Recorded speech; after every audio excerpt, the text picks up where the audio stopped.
So what's up, what's going on everybody? It's JA. I wanna welcome y'all to the very first sneaker update of 2023. So it looks like Adidas is prepping a big Q1 release. We got the most popular Yeezy of the year, and it looks like New Balance is in hot water. But to kick off today's video, we're gonna start with the biggest rumor in sneakers. So according to JF Grails on IG, it looks like Jordan will continue the Reimagined series. So we got the Jordan 1 Black Toe with a rumored 2023 release. Now this pair, of course, is an all-time classic. So it's great that Jordan brand, is giving us another chance to cop these, of course, this time with the Reimagined twist. So it's a no-brainer that they would continue based off the success of the Jordan 1 Lost and Found. But if I had to be real picky, I would say I prefer the Chicago colorway over the Black Toe. Although it is just a slight difference, I feel like that small color detail makes a difference in my opinion. Now,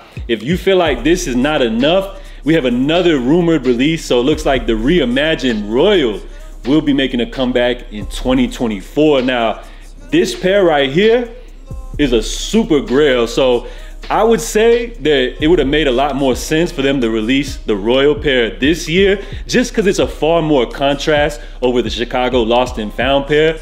And then in 2024, they should have hit us with the Black Toe to kind of give some separation between the two Chicago-based colorways. But that's just my opinion. Let me know what you guys think about these rumored upcoming Jordan 1 releases. Now, for every dope Jordan brand release, they're gonna follow it up with 10 more trash ones. So it looks like we got the Jordan 6 rings dropping with some new colorways for 2023. These joints originally dropped back in 2008, which was one of the most awkward times in sneakers. This was before the whole hypebeast movement really started. And Jordan was dropping a bunch of these weird hybrid models. So the Jordan 6 rings is a mixture of the Jordan 6, 7, 8, 11, 12, 13, and 14. So you got all of these different models coming together to create this hideous looking Jordan hybrid sneaker. So these joints were trash in 08 when they came out, and they're trash still in 2023. And it looks like we got another retro Kobe model coming out the vault, this time coming from Adidas. So we got the crazy 97 EQT releasing soon with the core white black colorway. So this is a follow-up release to the All-Star colorway, which they dropped last year for All-Star Weekend. So while I feel like this white and black colorway is the more preferred color palette for this model, I don't really see these joints moving any units. And I feel like this is really just for the Kobe fans that are looking to cop for nostalgia. So while Adidas preps for a big Q1 release, which they feel like is gonna make big noise in the sneaker community, we got official images of the new Adidas Sean Wotherspoon joints. So while this model favors a retro runner from the 2000s, this is actually a new silhouette that Adidas debuted in 2022. So they're hoping that the Sean Wotherspoon touch can bring a little more attention to this unique silhouette, which in my opinion is a great looking sneaker. And I feel like with the Sean Wotherspoon color scheme, as well as his unique materials that he likes to throw on sneakers, this one right here is an instant hit for me. And I already said that this is my favorite Adidas release since the Yeezys, but seems like y'all may disagree with me. But we'll see if things start to change and turn around once we get closer to the release. Now, as of right now, we got the official images, but no official date set in stone as of yet. But according to Sean Wotherspoon, he alluded on Instagram that this pair would be releasing sometime this month. So what was the most popular Yeezy release of 2022? Of course, everybody, they put out their top 10 lists of the year. But for this, we're going based off sales data. So according to Business Insider, they have compiled a list of the top 10 sneakers sold on the eBay platform. So we're not gonna go through the entire list, but the most popular Yeezy may shock you guys. So coming in at number 1, of course, y'all already know, got the Nike Panda Dunk Lows. At number 2, they had the Jordan 1 Patent Breads.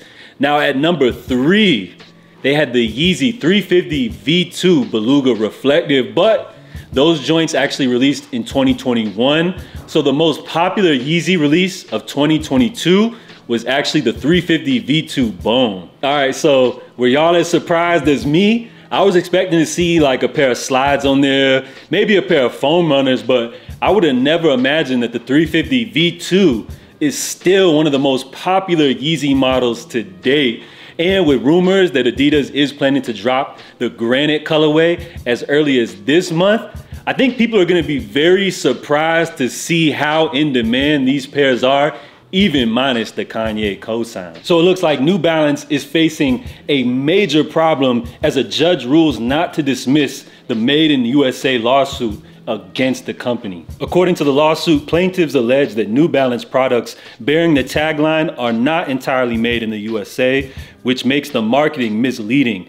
The complaint, which includes over 100 members, is seeking $5 million in damages. New Balance sells several models of footwear that prominently claim to be made in USA. However, the sneakers have as much as 30% of their components made outside of the United States, including the sole of the sneakers, which is an important aspect of the shoes. So according to this group of plaintiffs, they claim that they would have never bought the New Balance Made in USA products if they knew that the sneakers were not made entirely in the USA. And they feel like the marketing is deceptive because they do charge a premium price for their Made in USA products. Now, in defense of New Balance, you know, the entire shoe is not made in the USA. Some parts are just too expensive and are ordered from overseas, but the entire sneaker is, of course, assembled in the USA.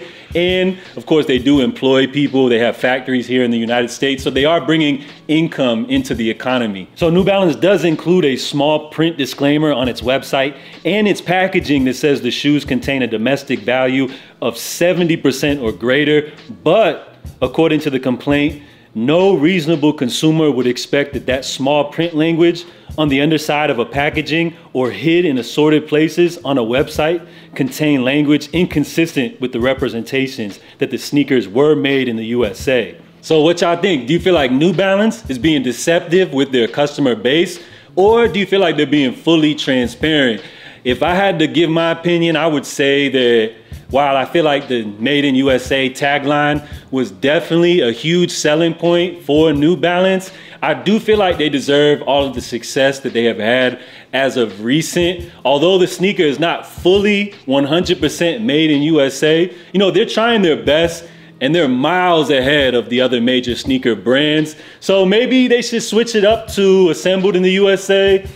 I don't know, let me know what y'all think. But one thing I could definitely tell you guys is I'm trying to get in on that 5 million. So if any of the plaintiffs are watching, yo, let me in the group chat, y'all. So we're gonna wrap up today's video. Let me know your guys' opinions on all of the topics covered today. Salute to everybody. I'm JA. Make sure y'all stay safe, stay blessed, and I'm out, y'all.